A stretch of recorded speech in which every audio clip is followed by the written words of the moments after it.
put up again in around 9/11, translated into Arabic, and that seemed to get some results. But it looks like the reaction to that video was organized. The attacks in Libya and in Egypt, right before coinciding with 9/11, appeared to have been orchestrated. And they were organized not by people who had seen and were inflamed by the video, incited by the video to go out and to commit violent acts, but by those who have an anti-US agenda and use the video as a pretext. The producers of the video and the publisher of Charlie Hebdo and the others might have expected protests, at least seemed foreseeable that there would be even violent ones. But I don't think that any of those could be considered incitement within the meaning of Brandenburg. The causal link between the speech and the violence is not direct or immediate and seems to me too attenuated, where the damage is caused by third parties, not by the audience. In fact, that somewhere, someday, someone might be so angry from seeing the speech or listening to it as to go out and do something violent. That's a target that the speaker can't foresee. You don't know where that's going to come from. And then you have, in trying to contain this provocative, violent-causing speech, you have things that we have done officially that have caused violence, like the Abu Ghraib pictures and the display of the torture scenes from Abu Ghraib, the prison in Iraq, caused violent protests in many countries. Should those pictures have been suppressed? The government had them. They were taken by soldiers. The government did a big investigation into what had been done at Abu Ghraib and accumulated a couple thousand pictures of what had been done by the soldiers in Abu Ghraib. Should the government simply have put them in a vault somewhere and allowed no one to see them? What do you think? Mr. Secretary of Defense, Madam Secretary of Defense, should we lock them up and let nobody see them? Well, you're not giving the president very much advice. He can sink his teeth into them. What about, if not Abu Ghraib, how about when the American soldiers burned the Koran in Afghanistan? That was treated as a disciplinary thing. But I saw on television the news of that event, and everybody in the world could have seen it. Raise your hand up. Thank you. I think the citizens should be able to see what's going on and not wait until the government and their military attack. So you should be able to see these things? Yeah. We, the people, ought to be able to see these things. Yeah, I mean, there's a documentary done after Abu Ghraib called State Operating Procedures. They explain the process of like what photos were like considered standard operating procedures and what weren't, and like you can see the documentary really interesting to see the process. And you could argue like, I don't know, you could argue like some photos being tortured and that weren't. It's very interesting. What about, Matt? Does the government have any requirement to submit pictures? Any requirement Are they to required to give us the pictures? Well, that's a very good question. It is a question of whether we have a First Amendment right of access to government stuff, government information, government facilities, and so on. The short answer is we don't, but we'll consider that in detail later in the course. We do have a Freedom of Information Act, a statute passed by Congress in 1976, which gives everybody the right to request documents, records from the government, which would include the photographs. The problem with the law, Congress passed it. They didn't have to because there's no First Amendment right to see the stuff, but Congress decided we should have an open and transparent government, at least to this extent. The problem with the Freedom of Information Act is that it has large exemptions, including a national security exemption, as well as law enforcement and privacy exemptions, others.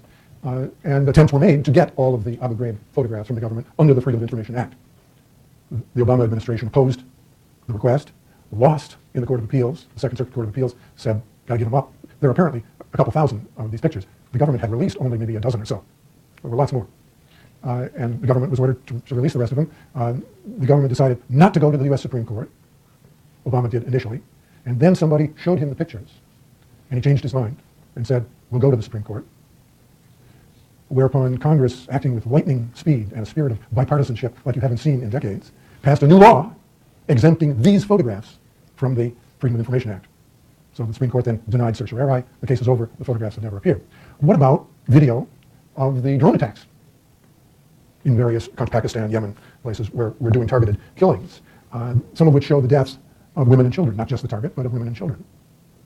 What about video or photographs of CIA waterboarding?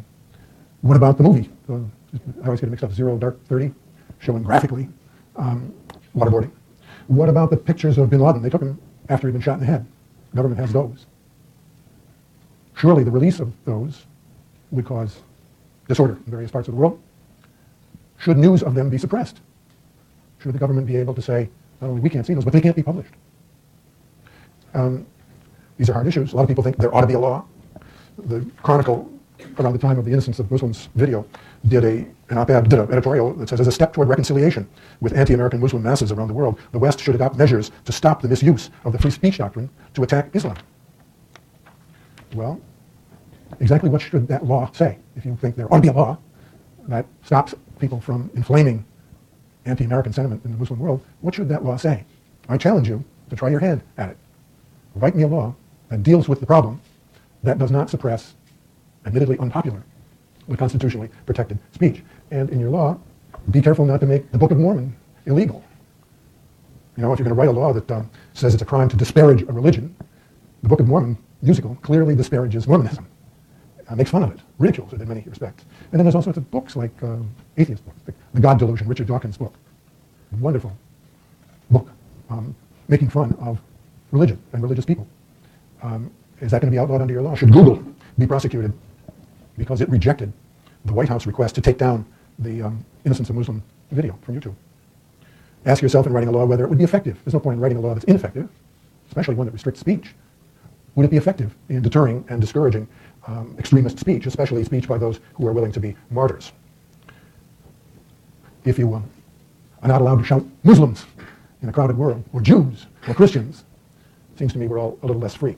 Part of the answer, I think, was given by the president when he appeared at the UN, September 25th, 2 weeks after 9/11, after the Innocence of Muslims video was out and about. He says, I know, this is his speech to the UN, I know to some who ask why we don't just ban such a video.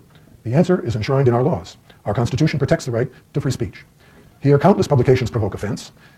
The majority of Americans are Christian, yet we do not ban blasphemy against our most sacred beliefs. Moreover, as president of our country and commander-in-chief of our military, I accept that people are going to call me awful things every day, and I will always defend their right to do so. Americans have fought and died around the globe to protect the right of all people to express their views, even views that we disagree with. We don't do that because we support hateful speech, but because our founders understood that without such protections, the capacity of each individual to express their own views, should have been his or her own views, the capacity of each individual to express their own views may be threatened. Efforts to restrict speech can become a tool to silence critics or oppress minorities. The strongest weapon against hateful speech is not repression, it is more speech. The voices of tolerance that rally against bigotry and blasphemy. There's some echoes in that speech of classic Supreme Court expression. The remedy is more speech, not repression, not suppression, but more speech. That's straight out of the Whitney case, Justice Brandeis's opinion in 1927. The idea that we have free speech because that enhances the capacity of each individual to express his or her own views, that's one of the core purposes served by the First Amendment, individual fulfillment, enhancing your own persona by the way you express yourself. And restrictions on speech can become a tool to silence critics or oppress minorities. That's the government, that's the interest that we all have in self-government, being able to criticize our government, and so on. So we haven't finished with subversive and other kinds of speech. We'll look at the funeral protest case and the Occupy kind of situation on Thursday.